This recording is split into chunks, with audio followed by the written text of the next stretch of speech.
Hello everyone, स्वागत है आप सभी का आपके अपने YouTube चैनल परीक्षा हॉल 24/7 पे। दोस्तों, जैसा कि आपको पता है JSSC CGL के एग्जामिनेशन का डेट आ चुका है। हमारे पास लगभग 3 महीने का समय बाकी है। समय तो सफिशिएंट है, अगर सही तरीके से तैयारी किया जाए तो इस एग्जामिनेशन को आसानी से क्रैक किया जा सकता है। लेकिन अगर आप लोग एक सही डायरेक्शन में, सही गाइडेंस में और सही रणनीति के साथ काम करेंगे तो ये पॉसिबल है। बात करें खोरठा की, तो खोरठा में एक सेक्शन है पद्य भाग, और पद्य भाग में हमारा एक सेक्शन लोकगीत का है, और लोकगीत में है संस्कार गीत। संस्कार गीत के अंदर विवाह गीत है, छठियारी गीत है, सहियारी गीत है, उसके बाद पर्व त्योहार से संबंधित गीत है, सोहराई गीत, करम गीत, बाल गीत, श्रम गीत, और उसके अलावे और भी कुछ लोकगीत है जिसे कि हमको इसमें कंप्लीट करना है। तो हम लोग यहाँ पर खोरठा के लोकगीत में आज यहाँ पर छठियारी गीत, जन्म संस्कार से संबंधित एक लोकगीत है छठियारी गीत। देखिए, जन्म संस्कार, देखिए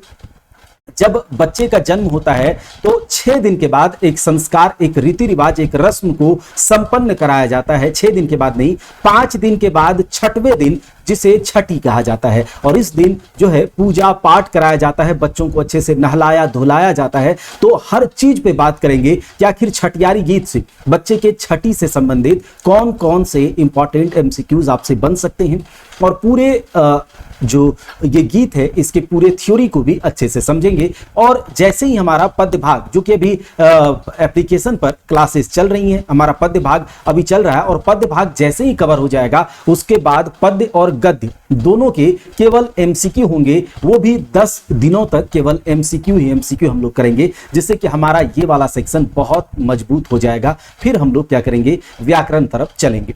तो बात करें छठियारी गीत में, तो चलिए देखते हैं आज के वीडियो में छठियारी गीत को पूरे डिटेल में समझते हैं। छठी यानी कि जन्म संस्कार।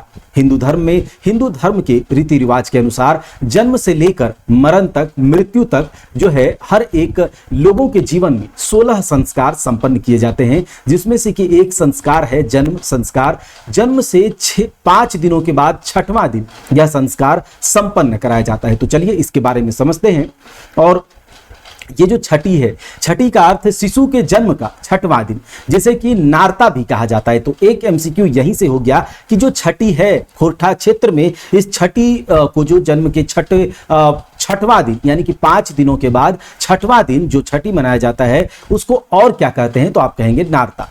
इस दिन कुसराइन, डगरीन या फिर चमाइन, अलग अलग जगह पर अलग अलग नामों से पुकारा जाता है। कोई चमैन बोलता है, कोई डगरीन बोलता है, कोई कुसराइन बोलता है। तो इस दिन गांव में जिस चमाइन, कुसराइन, डगरीन, जिसे दाई कहते हैं, इसके द्वारा जच्चा बच्चा, जच्चा यानी कि माँ और बच्चा यानी कि बच्चा, तो जच्चा बच्चा को अच्छी तरह से तेल और हल्दी से नहलाया जाता है, और उसके बाद माँ और पिता को क्रमशः हल्दी से रंगी साड़ी और धोती पहनाया जाता है। तो इस संस्कार की शुरुआत ऐसे होती है, जन्म संस्कार, जो कि जन्म से, बच्चे के जन्म से 5वें दिन, 5 दिनों के बाद 6वें दिन छठी जो मनाया जाता है, ऐसे होता है।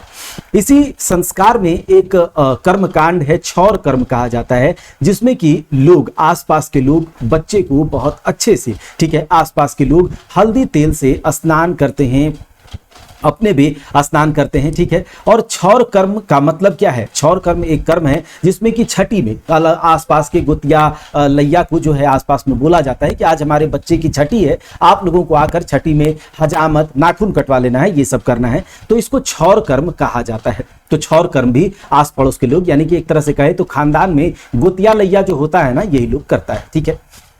हल्दी का प्रयोग इसीलिए किया जाता है क्योंकि हल्दी रोग निवारक औषधि है। हल्दी में बहुत सारे गुण हैं, आप लोग को भी पता होगा। यह वायरस और विषाणु का नाश करता है, और इसी कारण से बच्चे को अच्छी तरह से हल्दी और तेल से नहलाया जाता है। छठी के अवसर पर, जन्म संस्कार के अवसर पर जो है मुस्लिम भाट भी आते हैं। भाट, भाटिन आप लोग जानते होंगे, नाचने वाले जो नाच गाकर मांगने के लिए आते हैं, ठीक है, कि आपके घर बच्चा हुआ है, आपके घर खुशियां आई हैं, तो आप हमें भी कुछ दीजिए। तो ये क्या करता है कि इस अवसर पर मुस्लिम भाट आते हैं, और ये संस्कार गीत में झांझन, सोहर गीत, ये सब गाते हैं।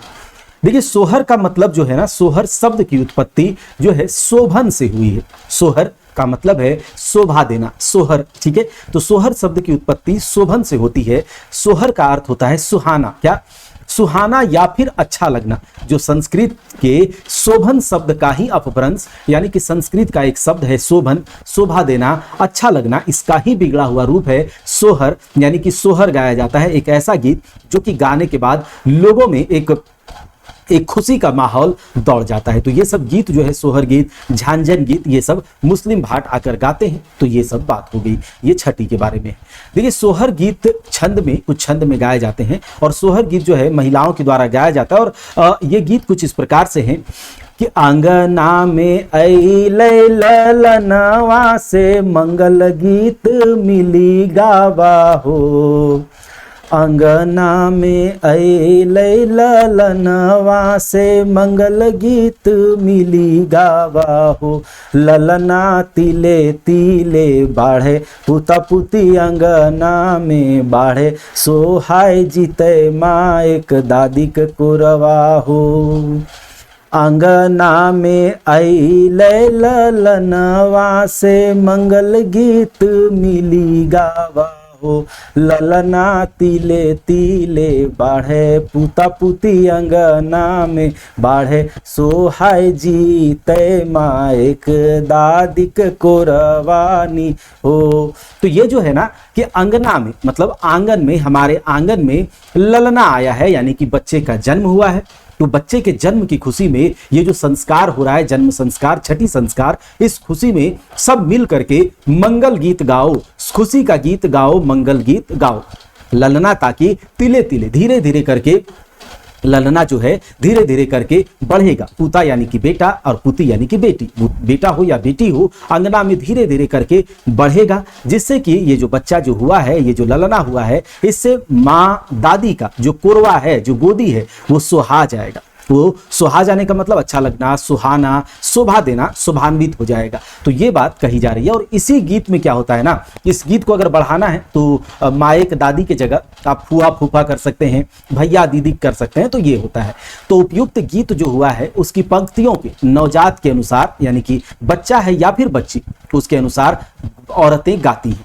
साथ ही नवजात के रिश्तेदारों को लेकर शब्दों को बारी बारी से दोहराया जाता है। ठीक है, माए के दादी की जगह आप कोई भी रिश्ता यहाँ पर लगा सकते हैं। और ये गीत बढ़ते जाता है तो औरतें महिलाएं मिलकर के ये गाती हैं।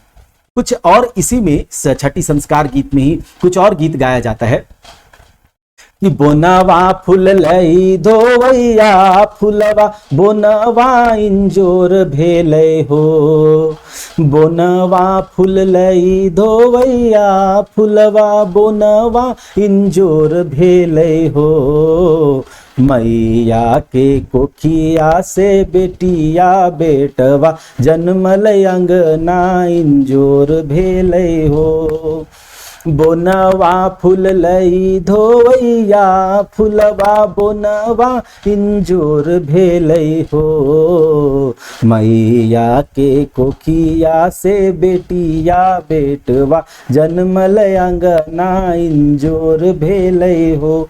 अब देखिए ये जो बोनवा यानी कि जो जंगल है, जो जंगल में जिस प्रकार से जंगल में धोवैया फूल के खिलने से पूरा जंगल प्रकाशमान हो जाता है। इंजोर का मतलब प्रकाशमान हो जाना, लाइट से भर जाना। तो एक धोवैया फूल होता है, इसको ध्यान में रखिएगा कि जंगल में जिस प्रकार से धोवैया फूल खिलने से पूरा जंगल लाइट से भर जाता है, सेम उसी प्रकार से माता के कोख से, गर्भ से बेटा या बेटी का जो जन्म हुआ है, इससे क्या होगा, अंगना आंगन जो है पूरा प्रकाश से भर जाएगा, प्रकाशमान हो जाएगा, इंजोर हो जाएगा। ये बात कही जा रही है। उपयुक्त गीत में प्रयुक्त शब्द हो जो लगाया गया ना, बोनवा इंजोर भेलै हो, तो हो शब्द के स्थान पर किसी किसी क्षेत्र में, किसी किसी गांव में रे का भी व्यवहार होता है। जैसे कि बोनवा फूल लई धोवैया फूलवा, बोनवा इंजोर भेलै रे। तो ये हो के जगह रे का प्रयोग किया जा सकता है। तो ये देखिए जब इतना प्यारी प्यारी जब बच्चियां जन्म लेंगे तो ऐसे भी खुश होता ही है। और हर एक माता पिता के लिए, हर एक पेरेंट्स के लिए, हर एक दादा दादी के लिए अपना बच्चा प्यारा ही होता है, ये बात है।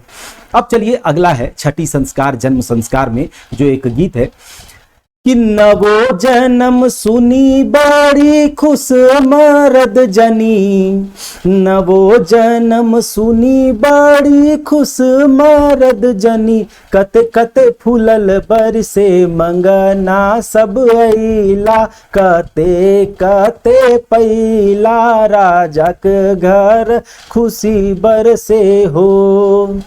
नवो जन्म सुनी बड़ी खुश मरद जनी, कते कते फूलल बरसे मंगना सब अइला, कते कते पैला राजा के घर खुशी बरसे हो। मतलब क्या कि नए जन्म, ये जो नया जन्म हुआ है, ये जो नवजात का जन्म हुआ है, इस जन्म की खबर को सुनकर जो है मर्द और जनी यानी कि पुरुष और महिला जो है बहुत खुश हो रहे हैं। कते कते यानी कि कितना कितना खुश हुआ, ऐसे लगा मानो फूल बरस रहा हो। और इसी खुशी के अवसर पर, इसी छठी संस्कार के अवसर पर मंगना, ये मांगने वाला जो होता है ना, जो आकर के मांगता है, बहुत लोग आता है ना, किन्नर लोग भी मांगने आता है, भटवा भटिनिया मांगने आता है, ठीक है, नाच गा करके कुछ गीत गाती हैं और उस प्रकार से ये मांगती हैं दादी से, नानी से, चाची से, काका से, ये सब मांगती हैं कि देखो तुम्हारे यहाँ बच्चे का जन्म हुआ है, हमें भी कुछ दो। तो ये जो है, और वो मांगता है तो बहुत कुछ उसको मिलता भी है, ठीक है, बहुत कुछ कते कते की पहला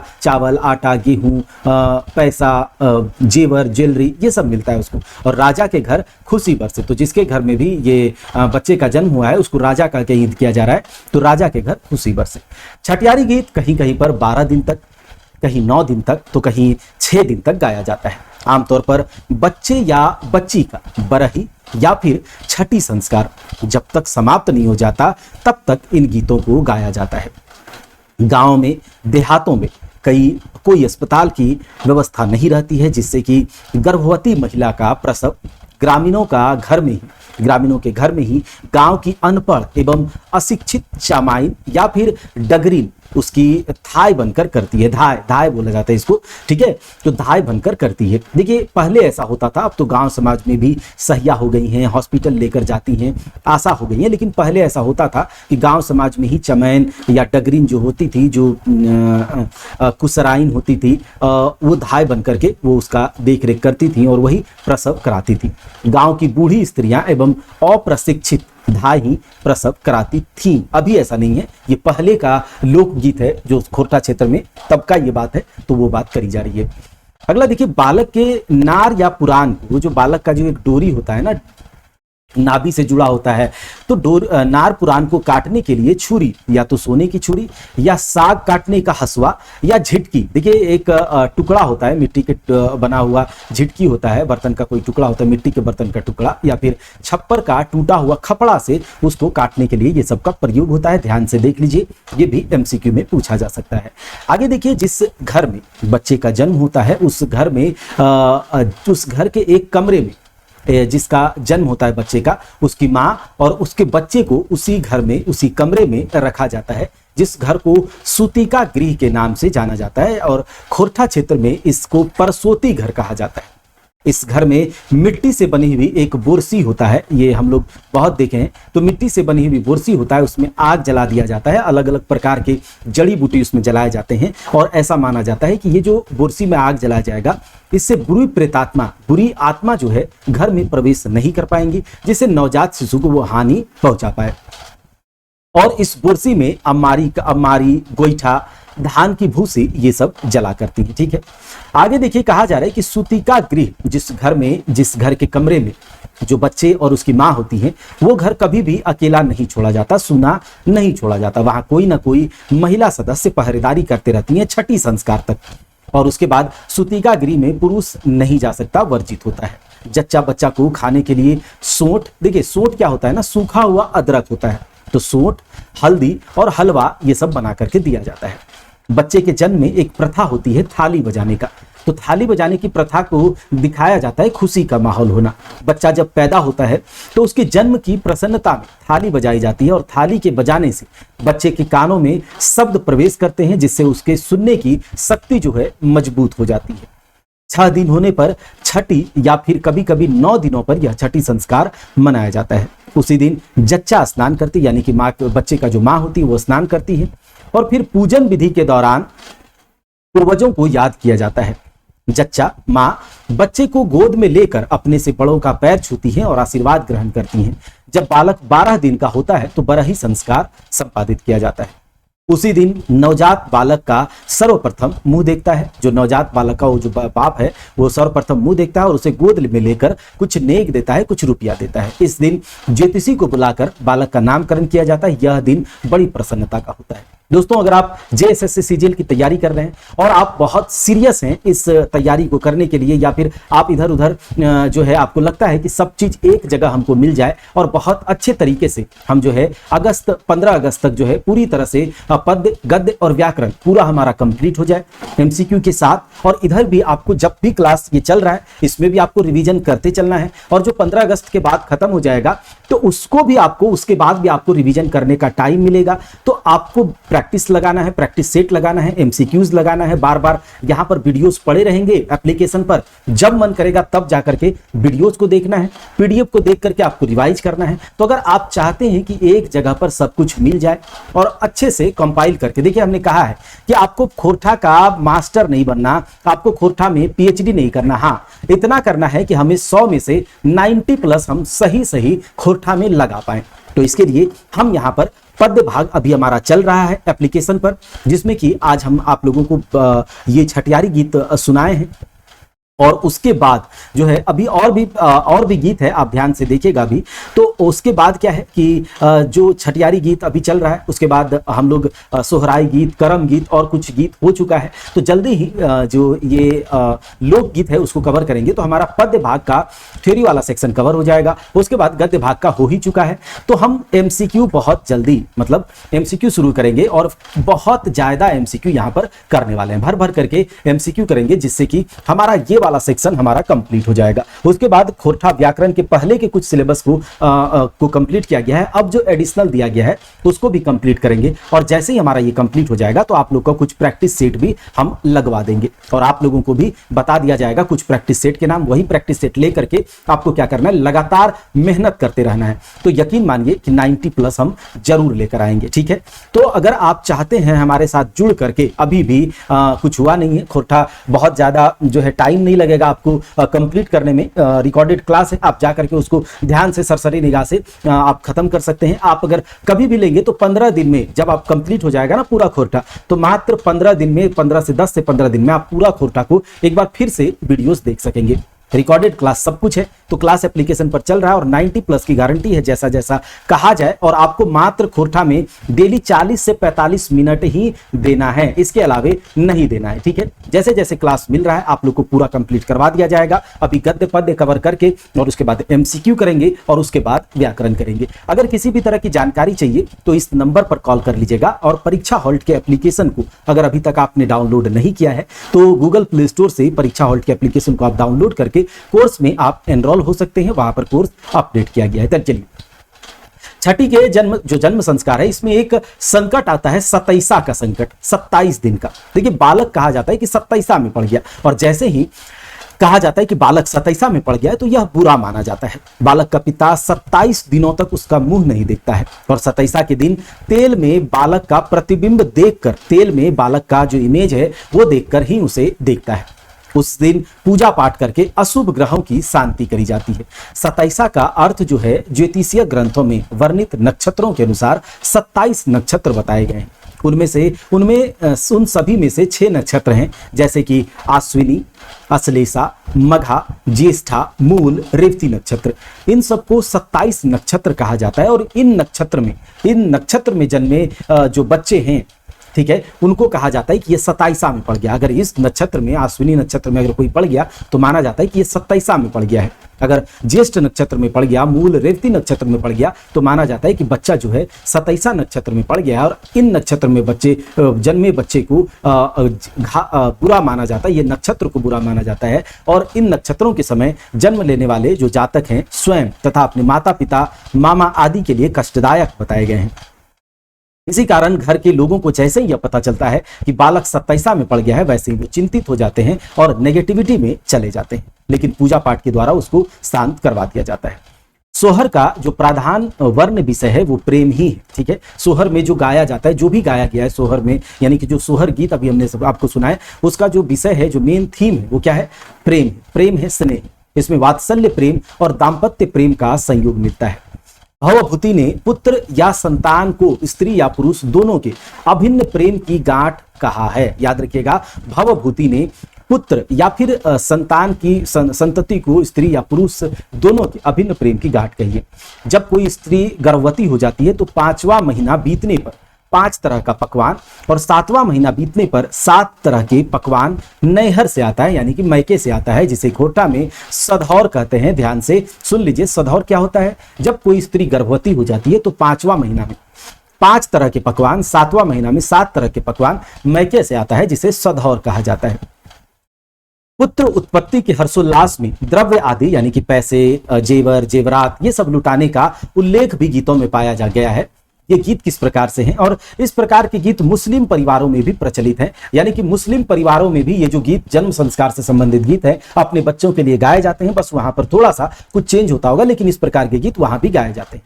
देखिए, यहाँ पर जो पुत्र उत्पत्ति यानी संतान उत्पत्ति की खुशी में कुछ जो लुटाए जाते हैं, पैसा, कौड़ी, सोना, चांदी, जिसके पास जैसा जिसका क्षमता, उसके हिसाब से लुटाने का उल्लेख पाया गया। इसमें क्या होता है देखिए, आजू आनंद भेल हमारी नगरी, आहो हमारी नगरी, मुबारक होए हो रीला तो हरी गली, हरी गली। आजू आनंद भेल हमारी नगरी, मुबारक होए हो रीला तो हरी गली। केहू लुटावे कोठा, केहू लुटावे रे अटारी, केहू लुटावे अटारी, अरे केहू लुटावे सोने के रे भंडार, आहो सोने के भंडार। बाबा लुटावे कोठा अटारी हो, काका लुटावे रे सोने के भंडार रे।